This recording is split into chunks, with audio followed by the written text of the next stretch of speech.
The monitoring station hung in space like a metal moon, its silver hull reflecting the orange light of Kepler 442b's twin suns.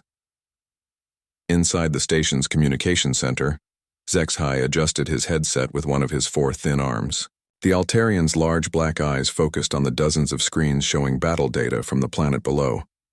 For 6 weeks now, the humans had been fighting the Vorthak Empire on that jungle world.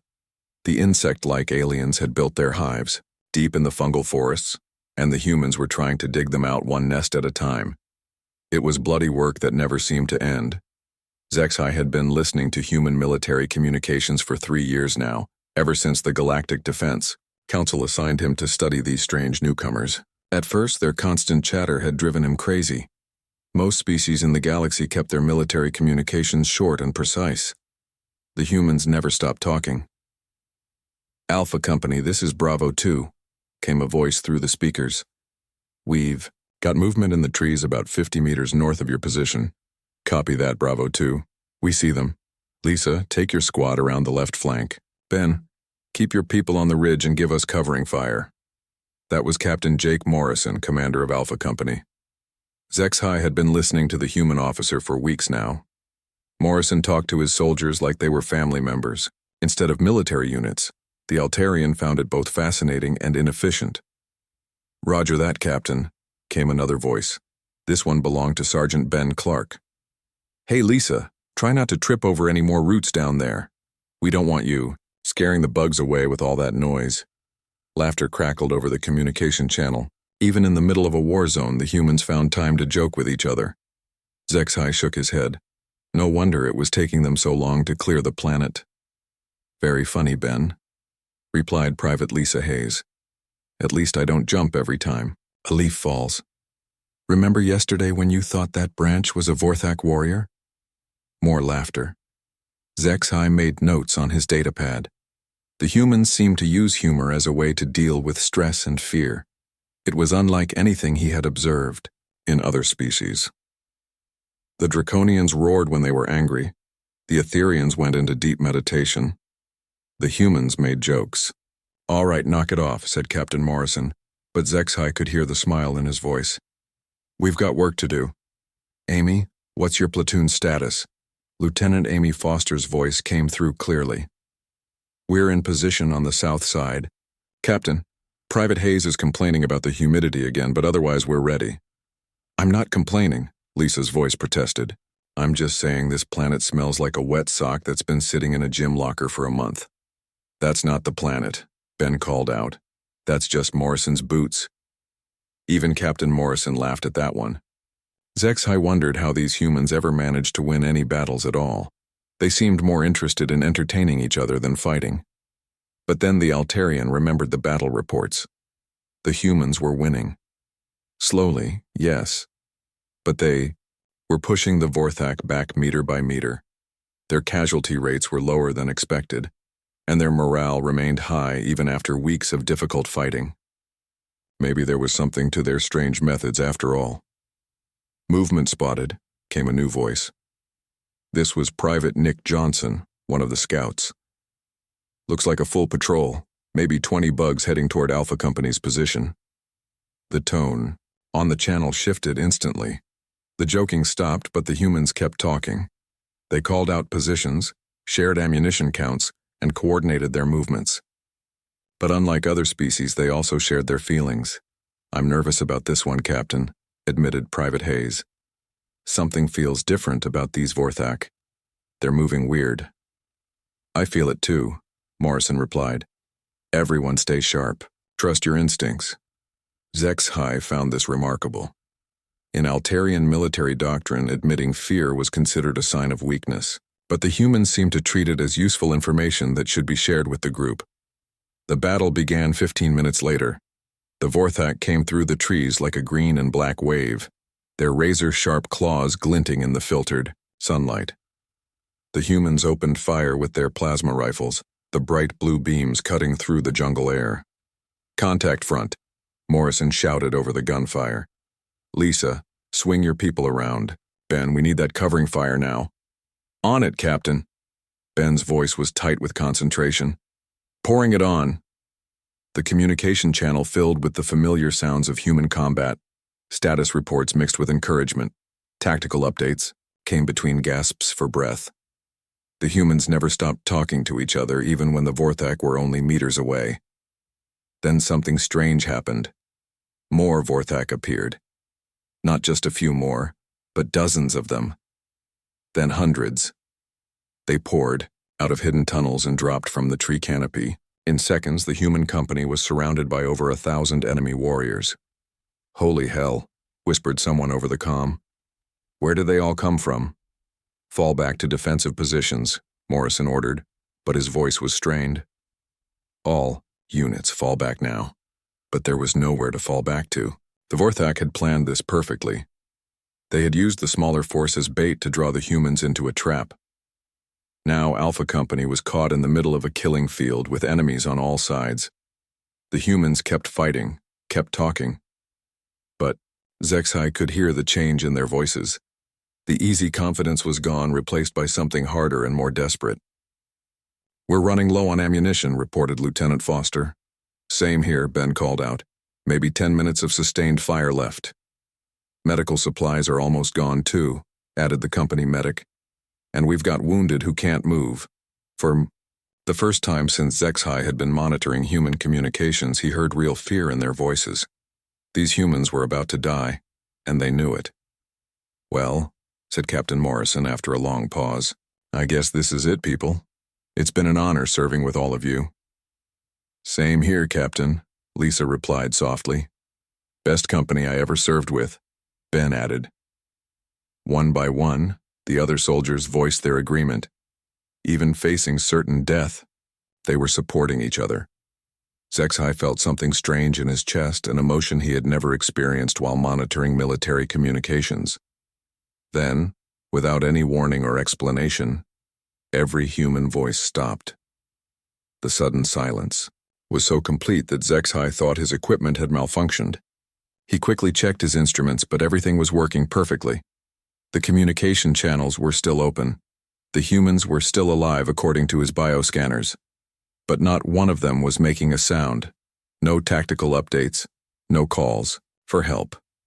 No dying words or final messages. Just silence. Zexai stared at his screens in confusion. In 3 years of monitoring human communications, he had never heard them go quiet. Even during the worst battles, they never stopped talking to each other. It was like watching a river suddenly stop flowing. The silence stretched on. 1 minute, 5 minutes, 10 minutes. The Altarian began to worry that something terrible had happened. Maybe the Vorthak had used some kind of weapon that affected human vocal cords. Maybe they had all been captured or killed so quickly that none of them had time to call out. But the bioscanners still showed human life signs scattered throughout the jungle. They were alive, but something had changed. Their heart rates had dropped. Their brainwave patterns were different. It was as if they had all fallen into some kind of trance. 17 minutes and 32 seconds after the last human voice was heard, Captain Morrison's voice crackled back over the communication channel. "Alpha Company reporting," he said in a calm, measured tone. "Sector clear. Resuming standard patrol." Zexai's 4 eyes widened in shock. He quickly switched to the battlefield overview camera and stared at what he saw. The jungle floor was covered with Vorthak bodies. Over 1,000 enemy warriors lay dead among the trees. But according to his scanners, every single human was still alive. Not just alive, uninjured. Even the soldiers who had been wounded before the silence were somehow back on their feet. "Captain Morrison," Zexai called over the emergency frequency. "This is Monitor Station 7. Please report your status." "All green up here, Monitor Station," Morrison replied cheerfully. "Just finished clearing out a bug nest. Nothing we couldn't handle." Nothing they couldn't handle.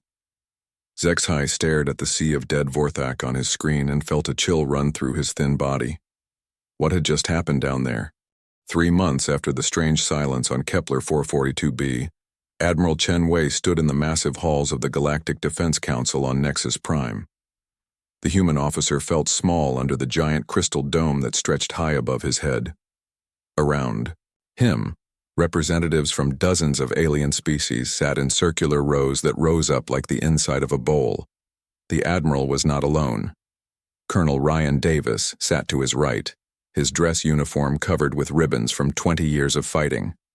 To his left sat Dr. Helen Parker, a thin woman with gray hair who studied how different species behaved in war. All three humans looked uncomfortable under the stares of so many alien eyes. Council Speaker Veltar rose from the center seat. The ancient being looked like a tall, pale tree with too many arms. When he spoke, his voice echoed through the chamber like wind through leaves. Admiral Chen Wei of the Terran Space Force, Veltar said slowly. You stand before this council to answer questions about recent events involving your species. We have received 17 separate reports of unusual human behavior during combat operations. Admiral Chen stood up straight. He had been dreading this meeting for weeks. Council Speaker, I am ready to answer your questions. A new voice spoke from the upper rows. This one belonged to War Speaker Klaxth of the Vorthak Empire. The insect-like alien's voice buzzed with anger. My warriors have fought your species on 17 different worlds, Klaxth said. Each time the same thing happens. Your soldiers fight normally, then suddenly fall silent. When they speak again, my warriors are dead. All of them. This is not natural combat behavior. Murmurs rose from the other council members. Admiral Chen could see concern on dozens of different alien faces. Some looked worried. Others looked suspicious. A few looked scared. We demand to know what weapons your species is using. Klaxth continued. What technology allows your soldiers to kill thousands of warriors in minutes without making a sound? Admiral, Chen cleared his throat. Council Speaker, the Terran Space Force does not use any illegal weapons. All of our equipment has been inspected and approved by council standards. Then explain the silence, said a new voice. This belonged to Counselor Rilon of the Etherian Collective. The floating energy-based being glowed softly blue as she spoke. My people are sensitive to mental energies. During these silent periods, we detect something we have never encountered before. Human minds change. They become something else. Dr. Parker leaned forward. If I may, Council Speaker, I have been studying these incidents. The silence appears to be a natural psychological response to extreme stress situations. Natural? Klaxth's voice rose to an angry buzz. Nothing about it is natural. My warriors have fought every species in this galaxy. None of them can do what humans do. None of them kill with such efficiency while making no sound at all. More murmurs filled the chamber. Admiral Chen could feel the mood of the room shifting. These aliens were not just curious about human behavior. They were afraid of it. Council Speaker Veltar raised one of his many arms for silence. Dr. Parker, please share your findings with the council. The human scientist stood up. She looked small and fragile, surrounded by so many powerful alien beings, but her voice was steady when she spoke. Over the past 3 months, I have studied 17 incidents of what we are calling human tactical silence. In each case, human military units faced overwhelming enemy forces. Normal combat tactics were failing. The humans were about to be defeated or destroyed. She paused and looked around the chamber. That is when the silence begins. For periods, ranging from 17 minutes to over 2 hours, human soldiers stop all verbal communication. They do not respond to radio calls. They do not cry out when wounded. They make no sound at all. And during this silence, they kill everything around them. Klaxth added bitterly. Yes, Dr. Parker admitted. During the silent periods, human combat effectiveness increases dramatically. They move with perfect coordination despite having no apparent means of communication. They seem to know exactly where their enemies are without looking. They fight with a precision that should be impossible. A new voice spoke from the council. This one belonged to Combat Master Thork of the Corvinite Empire. The warrior species had great respect for fighting skill, but even Thork sounded troubled. I have reviewed the battlefield recordings, Thork said in his deep, gravelly voice. Human soldiers during these silent periods move like pack hunters, not like civilized beings following military doctrine. but like wild animals hunting prey. It is both impressive and disturbing. Admiral Chen felt sweat on his forehead despite the cool air in the chamber. Council Speaker, humans have always been effective soldiers. We have fought alongside Council forces for 20 years without incident. Without this level of effectiveness, corrected Councillor Ryle. These new abilities represent a significant change in human combat capabilities. My people want to know why humans are suddenly becoming more dangerous. Dr. Parker spoke again. Council Speaker, I believe the silence has always been part of human nature. We are only now seeing it because humans have only recently faced the kind of extreme situations that trigger this response. What kind of response? Veltar asked. The human scientist hesitated. Admiral Chen could see that she was about to reveal something that would change how the galaxy saw his species. Part of him wanted to stop her, but he knew the truth would come out eventually. Based on my research, Dr. Parker said slowly, I believe the silence occurs when human units face extinction-level threats. It appears to be an ancient survival mechanism that activates when normal tactics fail. Survival mechanism. War Speaker Claxeth leaned forward in his seat. What kind of survival mechanism allows a few hundred soldiers to kill thousands of enemies in minutes? Dr. Parker took a deep breath. During the silent periods, human brain activity changes dramatically. Brain scans show patterns that we have never seen before. It appears that individual human consciousness temporarily merges. Shocked silence filled the chamber. Even Council Speaker Veltar's ancient face showed surprise. Merges? Counselor, Rylan's glow brightened with excitement. You mean they become telepathic, like my people? No, Dr. Parker shook her head. Not telepathic. Something different. Something older. During the silence, humans seem to share thoughts, memories, and instincts at a level that goes beyond normal consciousness. A young soldier suddenly has the experience of a veteran. A medic gains the tactical knowledge of a general. They become one mind in many bodies. The implications of this statement rippled through the chamber like a stone thrown into still water. Admiral Chen watched alien faces change from confusion to understanding to fear. Combat Master Thork was the first to speak. This would explain their coordination. If they share one mind, they would not need to communicate to work together. It would also explain their effectiveness, added another voice. If each soldier has access to the skills and knowledge of all the others, they would be far more dangerous than individual fighters. War Speaker Claxeth stood up suddenly, his insect body shaking with anger. You bring a species of shapeshifters into the galaxy and do not tell us? You allow them to fight alongside our forces without warning us of their true nature? They are not shapeshifters, Dr. Parker protested. This is a psychological phenomenon, not a physical one. The effect is the same, Claxeth shot back. Humans are not what they appear to be. They are a collective consciousness that hides behind individual personalities. This is a deception of the highest order. More voices joined the argument.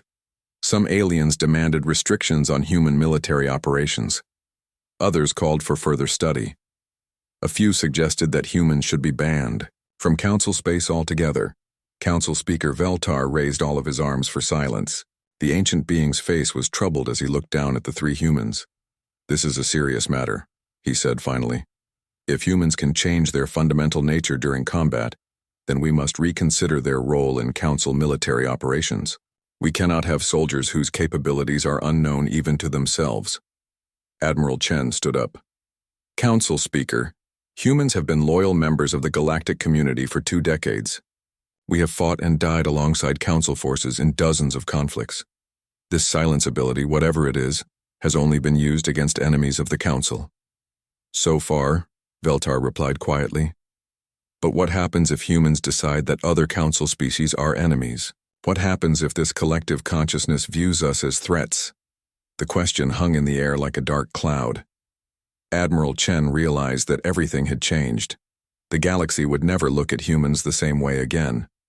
We propose a field study, Veltar announced. Council observers will be embedded with human military units to study this phenomenon directly. We need to understand exactly what humans become during these silent periods. Colonel Davis spoke for the first time. And if we refuse? Veltar's ancient eyes were sad but firm. Then humans will be restricted from all Council military operations until we understand the true nature of your species. Admiral Chen knew they had no choice. The Council would get their study, and the galaxy would learn the truth about what humans really were. The transport ship dropped out of hyperspace near Titan 7, a small moon covered in ice and rock. Lieutenant Colonel Sam Mitchell stood at the observation window, watching the frozen world grow larger as they approached. Behind him, his battalion prepared their equipment for another deployment. They had been fighting for 3 years straight, moving from one war zone to another. This moon would be no different. What made this mission special were the 3 alien observers who would be joining them. The Galactic Defense Council had insisted on sending watchers to study human combat behavior. Sam was not happy about it, but orders were orders. The first observer was Zexhai, the Altarian communications specialist who had first reported the silence incidents. He was tall and thin with 4 arms and large black eyes that seemed to take in everything around him. Sam had met him briefly on the ship and found him polite but curious about everything humans did. The second observer was combat analyst Corvex of the Draconian Empire. The reptilian warrior stood nearly 8 feet tall with scales that changed color based on his mood. Right now they were a neutral gray, which Sam hoped meant the alien was not planning to cause trouble. The third observer was the strangest of all. Liara belonged to the Etherian Collective, a species of energy beings who could read thoughts and emotions. She appeared as a floating collection of soft blue light that roughly held the shape of a person. Sam found her presence unsettling, knowing she could sense his feelings. Colonel Mitchell, Zexhai approached with his datapad in hand. I have been reading reports about this moon. The humans have been trying to break a siege here for over a year. Why has it taken so long? Sam looked at the tactical display showing Titan 7's surface. Red dots marked enemy positions scattered across the frozen landscape. The Vorthak had built their fortresses deep into the ice, creating a network of tunnels and bunkers that stretched for hundreds of miles. The bugs picked a good spot, Sam admitted. They can move underground without being seen. Every time we take a position, they pop up somewhere else and hit us from behind. It's like fighting ghosts. Corvex stepped closer, his scales shifting to an interested yellow color. On my world, we would simply destroy the entire moon. Why do humans not use orbital bombardment? Because there are human prisoners down there, Sam replied. 3,000 civilians from the mining colony that was here before the war started. We can't just blow everything up. The draconian scales shifted to orange, which Sam thought might mean confusion. You risk thousands of soldiers to save thousands of civilians? This seems inefficient. It's the right thing to do, Sam said simply. Liara's light pulsed gently. When she spoke, her voice seemed to come from everywhere at once. I sense strong emotional bonds among your soldiers. They fight not just for duty, but for each other. This is unusual, Sam nodded. That's how humans work. We're stronger together than apart. The landing was rough. Titan 7's gravity was lighter than Earth's, but the constant ice storms made flying dangerous. The transport touched down at Firebase Delta, a human outpost built into the side of a mountain. Sam led his battalion and the 3 observers through the base's tunnels to the command center.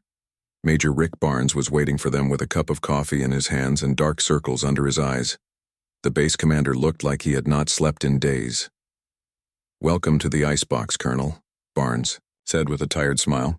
Hope you brought warm clothes. The temperature outside is -40, and that's on a good day.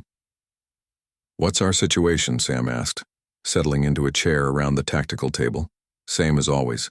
The bugs control about 60% of the moon's surface. We hold the key positions, but we can't advance without taking heavy casualties. They've got overlapping fields of fire from positions we can't even see. Barnes pointed to a section of the map marked in red. This is Stronghold Sigma 7. It's the key to their entire defense network. Take it out and their whole line collapses. But it's been resisting attacks for 8 months. We've lost over 400 good soldiers trying to crack that nut. The 3 observers listened carefully as Barnes explained the tactical situation. Zexhai took notes on his datapad. Korvax studied the map with professional interest. Liara floated silently, her light pulsing in patterns that Sam did not understand. We've tried everything, Barnes continued. Direct assault, siege weapons, tunneling underneath. The bugs just have too many advantages. They know the terrain, they've had time to prepare, and they can reinforce faster than we can attack. What about your air support? Korvax asked. Limited.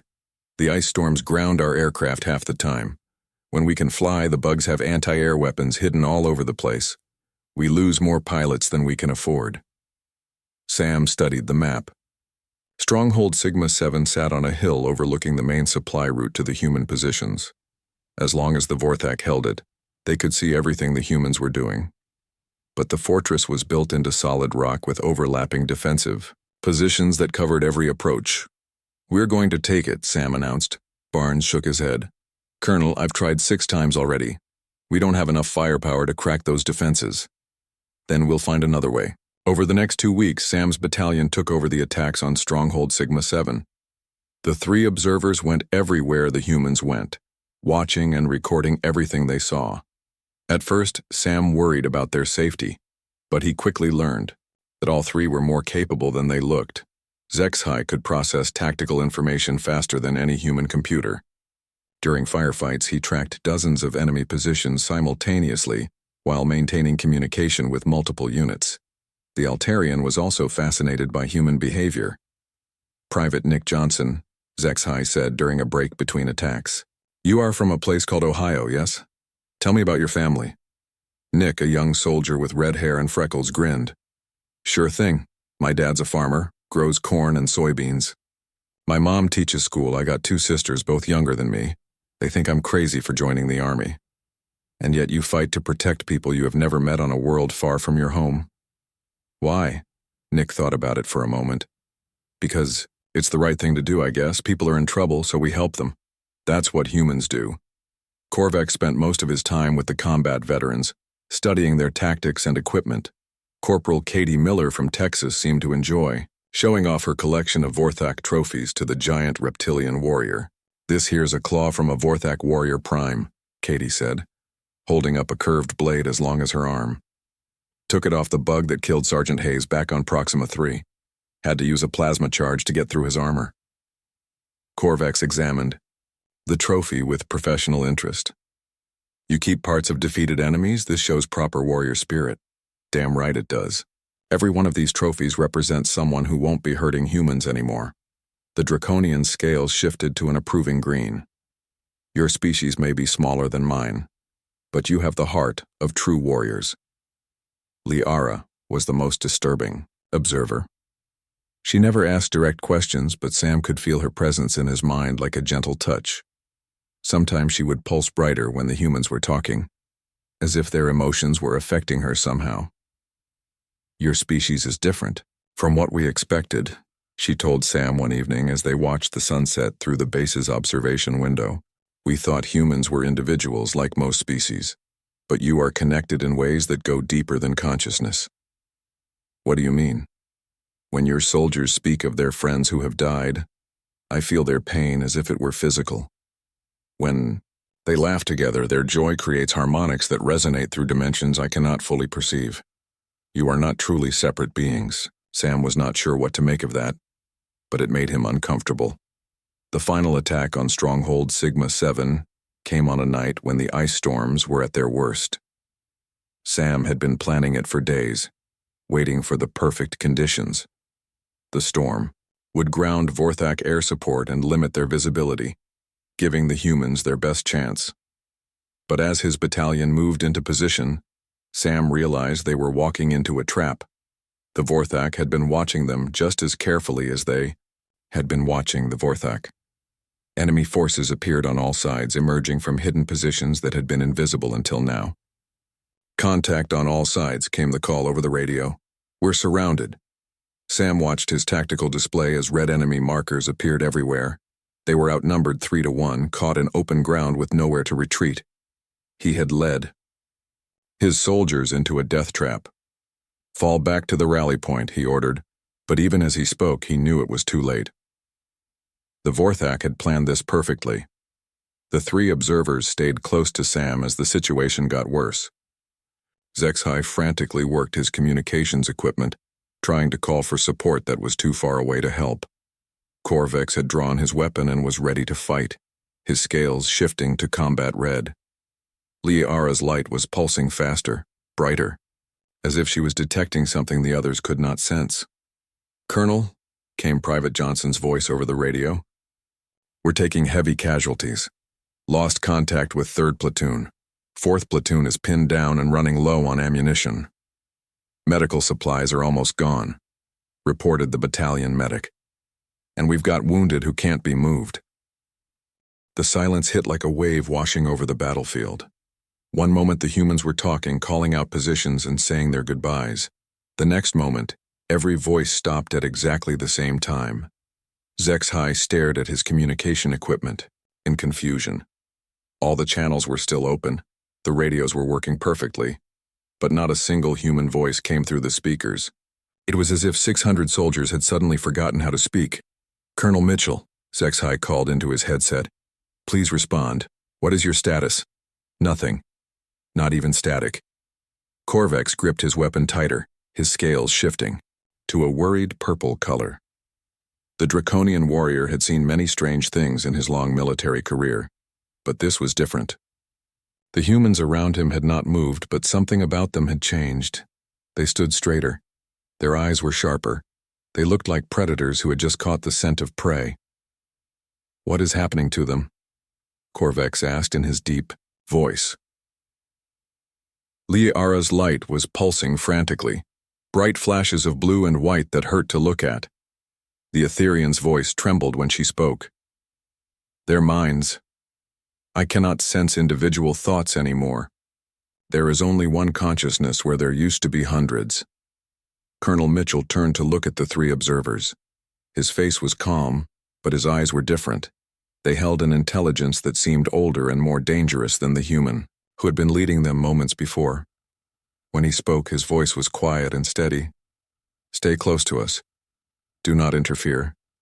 Do not make any sudden movements." Those were the last words any human spoke for the next 43 minutes. What happened next would haunt the three observers for the rest of their lives. The humans began to move, not like soldiers following orders, but like parts of a single organism working toward a common goal. There was no confusion, no hesitation, no need for communication. Each soldier knew exactly where to go and what to do without being told. Private Johnson from Ohio moved through the ice and snow like a ghost, his footsteps making no sound. He found a Vorthak sniper hidden in a crevice 50 meters away, a position that should have been impossible to locate in the storm. The young farmer's son killed the alien warrior with a single knife thrust to the base of the skull, the exact spot where Vorthak anatomy was most vulnerable. But Johnson had never studied Vorthak anatomy. He should not have known where to strike. Corporal Miller, who had been wounded and barely conscious moments before, was suddenly on her feet and moving with deadly purpose. Her injuries seemed forgotten as she stalked through the battlefield, hunting enemy soldiers with an efficiency that defied explanation. She moved like she had been fighting on this frozen moon her entire life, avoiding traps and ambush positions she could not possibly have known about. The three observers followed, Colonel Mitchell as he led them through the chaos of the silent battle. The human officer moved without looking at his tactical display, without checking his instruments, without any of the tools that military commanders normally use to track their forces. Yet somehow he knew exactly where every one of his soldiers was located. "How does he know where his people are?" Corvex whispered. Liara's light flickered weakly. "He is them. They are him. I sense no individual minds anymore. Only one vast consciousness spread across hundreds of bodies." The Vorthak warriors fought bravely, but they were not prepared for what the humans had become. The aliens had been trained to fight against individuals, against soldiers who made mistakes and could be confused or frightened. But these humans did not make mistakes. They did not feel fear. They moved with the coordinated precision of a hive mind, but with the creative intelligence of apex predators. Zexhai watched in horror as a squad of humans surrounded a group of 20 Vorthak warriors. The aliens were trapped in a crater with good defensive positions and plenty of ammunition. By all military logic, they should have been able to hold out for hours. The humans did not charge. They did not use heavy weapons. Instead, they simply waited at the edge of the crater while one soldier dropped a single smoke grenade. The grenade should not have been enough to affect the well-positioned Vorthak, but somehow the humans knew exactly how the wind would carry the smoke and where the aliens would move to avoid it. As the Vorthak repositioned themselves to escape the smoke, they walked directly into positions where the humans could see them clearly. 20 enemy warriors died in less than 10 seconds, killed by soldiers who had predicted their movements with impossible accuracy. "This is not combat," Corvex said quietly. "This is hunting." The Draconian was right. The humans were not fighting a battle anymore. They were hunting prey, using tactics that were older than civilization itself. They set traps with the patience of spiders. They herded their enemies like wolves driving deer toward a cliff. They killed with the efficiency of sharks sensing blood in the water. But it was the way they moved together that truly frightened the observers. 600 humans spread across several square miles of frozen terrain, all acting as one mind. A soldier on the east side of the battlefield would change direction for no apparent reason, only to arrive at the perfect position to support an attack happening on the west side. Groups of humans would split up and come together like flocks of birds, their movements coordinated by some invisible force.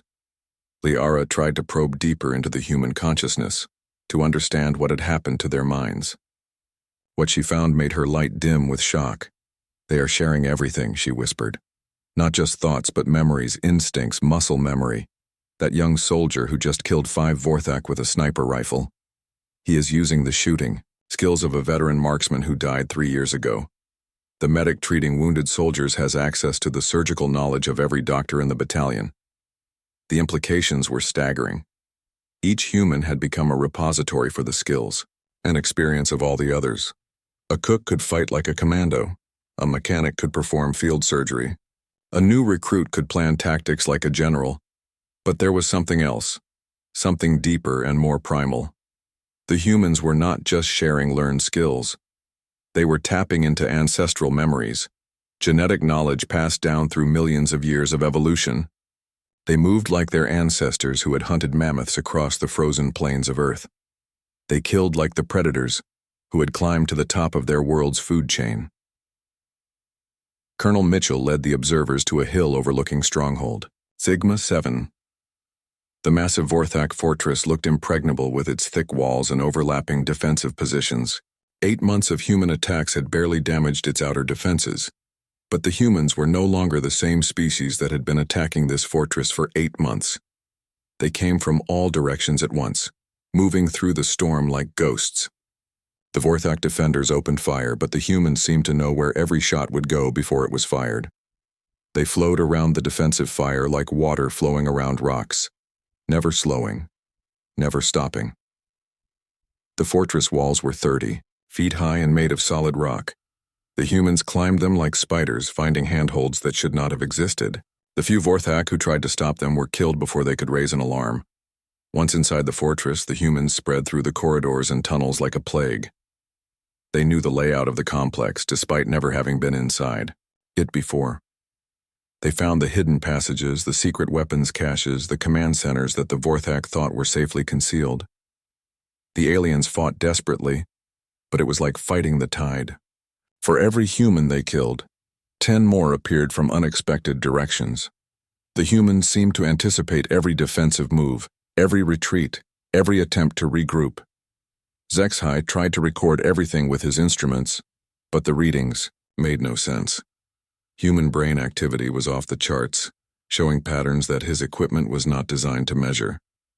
Their heart rates had synchronized across the entire battalion. Even their breathing had fallen into the same rhythm. "They are no longer human," Liara said quietly. "They have become something else. Something older and more dangerous than any species in the galaxy." The battle for Stronghold Sigma 7 lasted exactly 17 minutes from the moment the humans breached the walls. When it was over, 2,000 Vorthak defenders were dead. The fortress that had resisted attacks for 8 months had fallen without a single human casualty. Then, as suddenly as it had begun, the silence ended. Colonel Mitchell blinked and looked around as if waking from a dream. His eyes were human again, confused and tired. He reached for his radio with shaking hands. "All units report status," he said in a voice that cracked with emotion. One by one, his soldiers began to respond. They sounded dazed, like people waking up after a long sleep. Many of them seemed confused about where they were or how they had gotten there. Private Johnson's voice came over the radio, uncertain and frightened. "Colonel? Sir? What happened? I remember being surrounded, and then nothing. How did we get inside the fortress?" Corporal Miller sounded even more confused. "Sir, my wounds are gone. I was bleeding pretty bad, but now I feel fine. How is that possible?" Colonel Mitchell looked at the 3 observers with haunted eyes. "What did you see?" he asked quietly. 6 months after the observers returned from Titan 7, emergency sirens wailed through the corridors of the Galactic Defense Council headquarters on Nexus Prime. Council Speaker Veltar moved through the halls with unusual speed, his many arms carrying data pads filled with disturbing reports. The emergency session had been called after 3 more incidents of human tactical silence, each one more frightening than the last. The council chamber was packed with representatives from every major species in the galaxy. Many of them looked scared. "The evidence is clear," Dr. Helen Parker said as she stood before the assembled aliens. "Human tactical silence is not just a battlefield phenomenon. It is an evolutionary trait that activates when our species faces extinction-level threats." The human scientist looked tired. She had spent months studying the data from Titan 7 and other incidents. What she had learned kept her awake at night.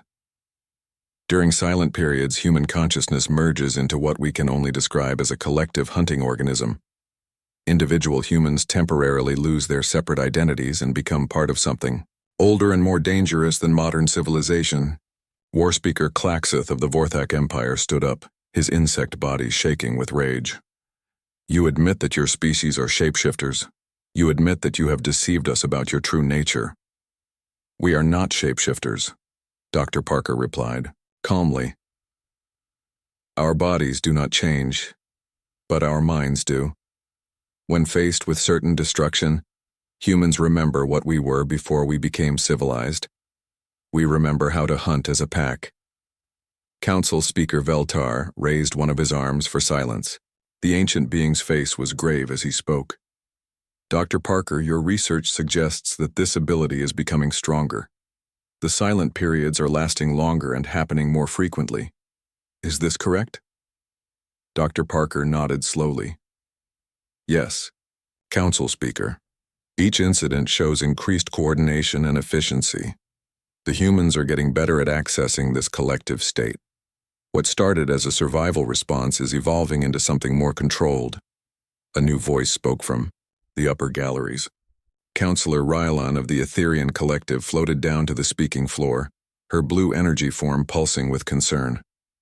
"My people have conducted our own studies," she announced.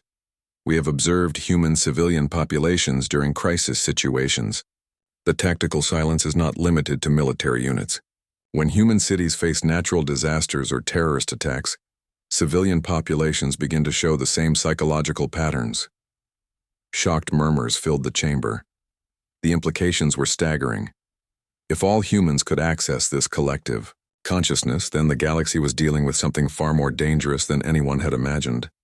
"Furthermore," Rylon continued, "our psychic probes suggest that this ability is hereditary. Human children as young as 5 years old show the potential for consciousness merging. This is not learned behavior, it is genetic." Combat Master Thork of the Corvinite Empire stood up, his massive frame casting shadows across the chamber floor. "If humans can become a collective organism at will, then they are no longer individuals. They are a single entity pretending to be many. This changes everything." Admiral Chen Wei, who had been listening quietly, finally spoke. "Council Speaker, humans have been loyal members of the galactic community for 20 years. We have fought beside your forces, shared our technology, and helped protect countless worlds. This ability, whatever it is, has only been used against enemies of the Council. So far, Veltar replied quietly. But what happens when humans decide that other Council species are enemies? What happens when your collective consciousness views us as threats to be eliminated? The question hung in the air like a dark cloud. Every alien in the chamber was thinking the same thing. If humans could become a single hunting organism, what would stop them from turning that ability against their former allies? We propose Emergency Protocol 7 Alpha, Veltar announced. From this day forward, all non-human forces must maintain a minimum safe distance from human military units during combat operations. If human forces fall silent, all allied units must immediately withdraw and await further orders.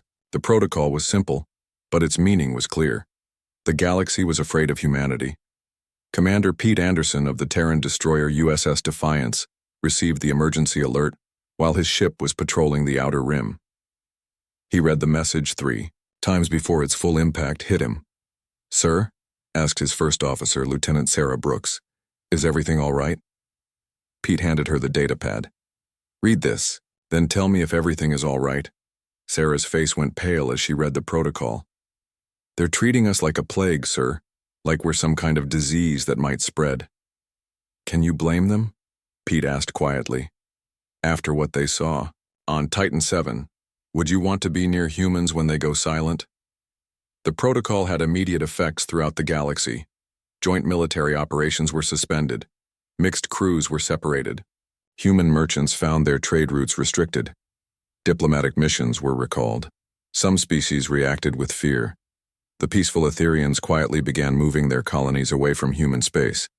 The crystalline hegemony installed new sensors, designed to detect human brainwave patterns from a distance. Other species reacted with respect. The Corvinites, who valued strength above all else, began treating humans like dangerous but honored warriors. A few Corvinite generals even requested permission to study human tactics, hoping to learn from what they saw as the galaxy's ultimate predators. But it was the Vorthak Empire's reaction that surprised everyone.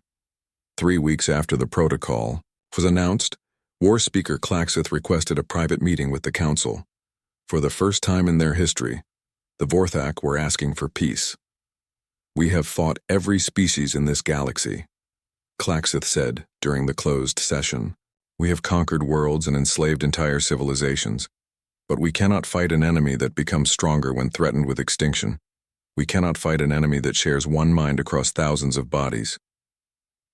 The Vorthak surrender sent shockwaves through galactic politics.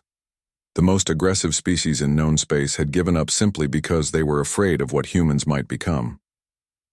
Dr. Helen Parker established new research centers to help humans understand and control their silent periods. The goal was not to eliminate the ability, which appeared to be impossible, but to help humans use it more effectively while minimizing the fear it caused in other species. "We cannot change what we are," she explained to a group of human military officers. "But we can learn to control when and how we access our collective consciousness. We can make sure it only activates when absolutely necessary." The training was difficult. Humans had to learn to recognize the psychological triggers that led to silence. They had to practice maintaining individual awareness, even when the collective consciousness was trying to take over.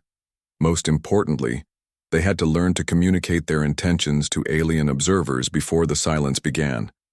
General Ryan Davis, now in charge of all human military operations, implemented new protocols for mixed-species missions.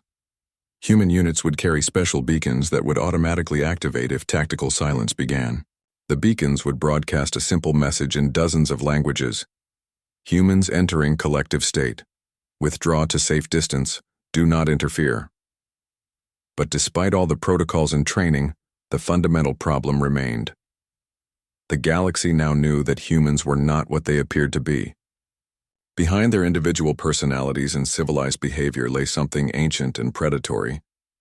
Captain Lisa Brooks stood on the bridge of the transport ship carrying the first human families to New Eden, a joint colony world shared with the Etherian collective.